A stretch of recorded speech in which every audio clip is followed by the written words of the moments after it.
Muito bem, vimos então no vídeo introdutório basicamente o que é a internet, a World Wide Web, como funciona genericamente o pedido ou a navegação na internet, e vimos então qual é o papel do HTML ou do XHTML nesta história toda. Ora, o que acontece é exatamente isto. Quando nós solicitamos uma página de internet através do nosso computador, isto é, através do nosso browser, e depois dos servidores de DNS, como vimos no vídeo anterior, responderem afirmativamente, isto é, informarem o nosso computador que existe realmente o endereço IP associado ao nome do site que nós escrevemos, o nosso computador vai solicitar então ao web server que nos envie os ficheiros necessários para podermos visualizar a página pretendida. Em resposta a esta solicitação, o que é que acontece? O web server vai enviar-nos um conjunto de informações em texto, designadas por HTML ou XHTML, e estes textos contêm as informações necessárias para organizar e, de certa forma, criar a estrutura da página de internet que nós pretendemos consultar. Paralelamente, são também enviados ao nosso computador as imagens e outros conteúdos multimédia que, em conjugação com as instruções HTML, permitem que o nosso browser, isto é, a aplicação que nós usamos para navegar, apresente a nossa página. Okay? Neste caso, nós temos aqui o exemplo de um browser aberto. Neste caso, o browser é o Google Chrome. Existem outros browsers também muito conhecidos, como é o caso, por exemplo, do Internet Explorer ou do Mozilla Firefox, ou então o Safari. Portanto, existem vários browsers.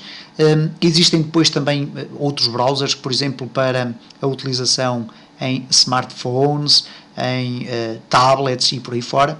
E, portanto, estas são as aplicações que nós utilizamos nos nossos equipamentos para poder aceder à World Wide Web através da internet, isto é, a rede que se liga a todo o mundo. Okay? O conceito do HTML e, mais recentemente, do XHTML é o facto de ser a linguagem base da web. Portanto, este é o tipo de linguagem que é interpretada pelo nosso browser, é a linguagem que, fundamentalmente, o nosso browser conhece. Há, no entanto, ligeiras diferenças entre a forma como os diferentes browsers interpretam o HTML. No entanto, essas diferenças têm-se vindo a atenuar, o que quer dizer que uma mesma página pode ter muito ligeiras diferenças de apresentação de um browser para o outro, mas é sempre algo que nós temos que ter em conta quando criamos páginas de internet, é realmente essa questão da compatibilidade e da forma como a nossa página de internet é apresentada em browsers diferentes. Mas isso será um assunto para falarmos mais à frente e até para testar. Ora, o que acontece genericamente, e a título de curiosidade, o HTML significa Hypertext Markup Language, ok? E certamente já repararam no início das páginas, por exemplo, quando nós escrevemos aqui www.google.com, que nós podemos fazê-lo desta forma, mas podemos também fazê-lo da seguinte forma, http://www.google.com, e o resultado é o mesmo. Ora bem, este HTTP, que aparece muitas das vezes em alguns browsers e em alguns endereços das páginas de internet, é aquilo que nós chamamos o Hypertext Transfer Protocol, ok?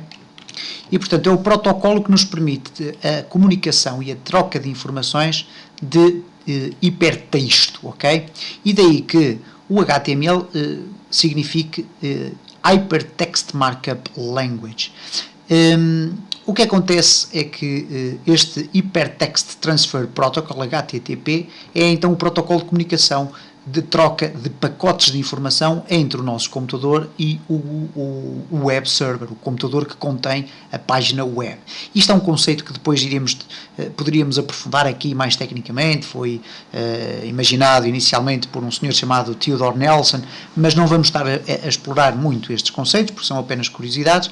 O que interessa basicamente é que o hypertext é o tipo de texto que pode conter aquilo que conhecemos por hyperlinks ou hiperligações, mais abreviadamente conhecidos como links, e que permitem ao utilizador saltar de página em página, ou mesmo dentro da própria página poderem saltar de um lado para o outro. Enquanto um texto normal é suposto ser lido em sequência, por exemplo, um livro, Um texto com hiperligações permite ao utilizador saltar de um lado para o outro através desses links ou dessas hiperligações. O que acontece é que, inicialmente, quando a internet explodiu na sua utilização, surgiu então o HTML como a linguagem base de interpretação por parte dos browsers, ok? Não havia grande interatividade entre os utilizadores e aquilo que nós víamos na internet. Hoje em dia nós temos páginas de internet com botões para pesquisar, como é o caso aqui do Google, uma página muito simples, um motor de busca muito simples, mas o mais usado em todo o mundo. Temos teclas, temos aqui um conjunto de informações que vão sendo atualizadas e até de forma dinâmica. O que acontece é que o HTML é, por natureza, aquilo que se conhece como uma linguagem de programação para a internet para a construção de páginas de conteúdo estático. Isto é, nós usando o HTML ou o XHTML, já iremos ver a diferença, basicamente estamos a utilizar um tipo de linguagem que apenas nos permite criar páginas de internet de conteúdo estático. Sempre que nós queremos que a nossa página seja atualizada, e se ela estiver construída em HTML ou XHTML, nós temos que ir introduzir as alterações no código da nossa página e só assim é que depois o cliente final poderá ver o resultado das nossas alterações. Portanto, não há aqui nenhum mecanismo que nos permita que a própria página se adapte em termos de informação ou se atualize automaticamente ou que crie aqui funcionalidades mais avançadas. Isso diz respeito a outro tipo de linguagens, nomeadamente o PHP, o ASP, o ASP.NET, entre outras, que permitem a criação de páginas de internet com conteúdo dinâmico e que não fazem parte do contexto desta lista de vídeos. Existe depois aqui um conjunto de linguagens intermédias que funcionam em conjugação com HTML e que são as linguagens script. E a mais conhecida e mais vulgarmente utilizada é o JavaScript. E o JavaScript, em conjugação com o HTML ou com o XHTML, permite então a criação desta interatividade, isto é, a possibilidade de eu preencher formulários, de eu verificar se o formulário está corretamente preenchido, de eu poder enviar informações através das páginas de internet e, portanto, de certa forma, é essa a função principal do JavaScript. Mais uma vez, à semelhança das páginas de conteúdo dinâmico, também não faz parte do contexto desta lista de vídeos. Basicamente, falta-nos apenas falar aqui quais são as diferenças fundamentais entre o HTML e o XHTML, ok? Ora, o que acontece é que inicialmente as páginas de internet eram construídas em HTML, portanto muito estáticas, tudo muito certo. O que acontece é que o HTML era uma linguagem muito dada a determinadas liberdades para os criadores de páginas de internet, que lhes permitia criar texto não muito bem estruturado. Eu dou um exemplo concreto, era a possibilidade de, por exemplo, eu vou aqui abrir, neste caso, o bloco, o Notepad, era a possibilidade de nós criarmos aquilo que nós vamos ver, e não reparem muito bem neste conceito, era aquilo que nós podíamos fazer basicamente desta forma, por exemplo, criar um parágrafo, abrindo aquilo que nós conhecemos em HTML como sendo uma tag, e depois criar o texto. Este é um parágrafo, e basicamente para o HTML isto era funcional, isto é, nós podíamos escrever desta forma e o nosso browser iria interpretar muito bem e isto iria aparecer este texto como sendo a nossa página de internet. Ora, o que acontece aqui é que temos então uma tag de abertura do parágrafo, uma tag de parágrafo. Ora, o que o XML, ou melhor, o XHTML,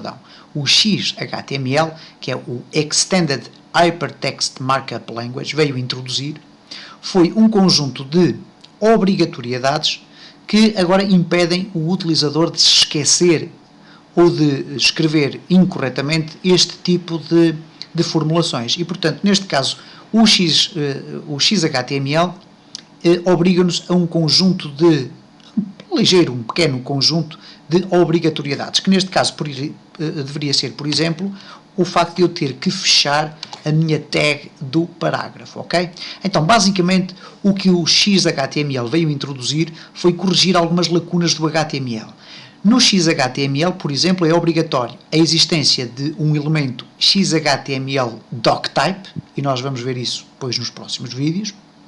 É obrigatória a existência de uma referência a um namespace XML, e também iremos ver o que é que isso é. E não há que estar muito preocupado com estes conceitos, até porque eles são conceitos que nós não vamos explorar muito aprofundadamente, porque basicamente nós só temos que saber que no início da página aquilo deve lá estar e nós não devemos mexer muito. Muitas das vezes é um copy-paste e está resolvido o nosso problema. Depois, é muito importante a existência então dos elementos HTML, head, ou head, title e body. É obrigatório que uma página do tipo XHTML contenha estes 4 elementos, e também iremos ir ver isso nos próximos vídeos. No que diz respeito aos elementos, eles têm que ser aninhados corretamente e devidamente fechados, e portanto nós vimos aqui, portanto, neste caso o elemento do tipo parágrafo P, ele tem que ser fechado, e depois vamos ver o que é isto de aninhar os elementos todos uns com os outros. Eles devem ser sempre escritos em letras minúsculas, isto porque o HTML permitia, em determinadas situações, escrever maiúsculas, e de igual modo os atributos, que são outros aspectos relacionados com as tags e que nós iremos ver lá mais para a frente, os atributos devem ser escritos em letra minúscula e os seus valores, os valores que nós vamos atribuir a esses atributos, devem ser definidos sempre entre aspas, ok? E isto é basicamente as principais diferenças do XHTML. O XHTML tem também uma função primordial que não se via no HTML. No HTML, por exemplo, sempre que nós quiséssemos alterar a cor de uma letra de uma determinada frase, poderíamos fazê-lo inline. Isto é, poderíamos fazê-lo aqui misturado com HTML. No XHTML isto também é possível fazer-se. No entanto, a principal função do XHTML é a estruturação da página. Okay?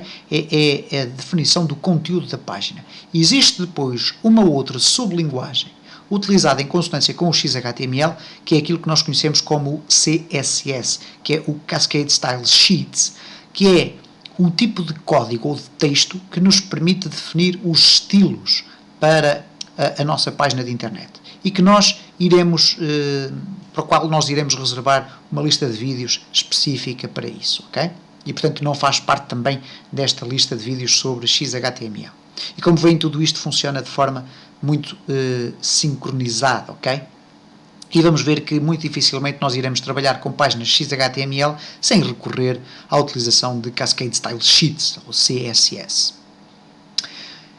Afinal de contas, quem manda nisto tudo, isto é, quem é que define este tipo de linguagens? Não há propriamente uma empresa a definir quais são os padrões desta linguagem. Existe sim uma organização conhecida como World Wide Web Consortium, okay?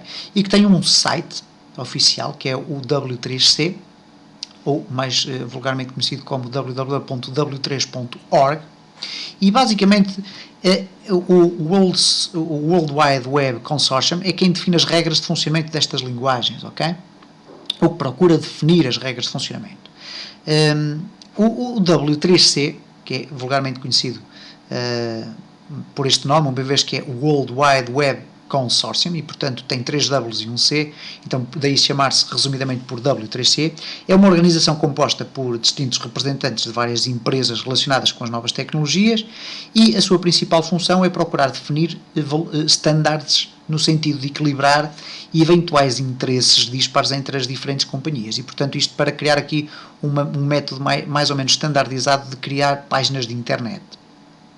Com a presença da W3C numa espécie de organização lógica dos conceitos em torno da internet. Portanto, é possível criar padrões de criação de páginas de internet semelhantes para todo o mundo. Caso contrário, poderíamos até ter páginas de internet baseadas em tecnologias não reconhecidas e que, portanto, consequentemente não as conseguiríamos consultar, além do facto disso implicar riscos para a própria existência da internet, porque poderíamos estar aqui a utilizar determinados mecanismos aproveitando a existência da internet, isto é, desta rede massificada à escala global, para comunicações que iriam ocorrer de forma quase obscura e cega, ou completamente blindada ou invisível aos olhos da maior parte das organizações. Quando surgem novas tecnologias, a W3C analisa essas novas tecnologias, isto porque no mundo das tecnologias de informação isto está sempre a evoluir, e procura os consensos necessários para que essas tecnologias se massifiquem.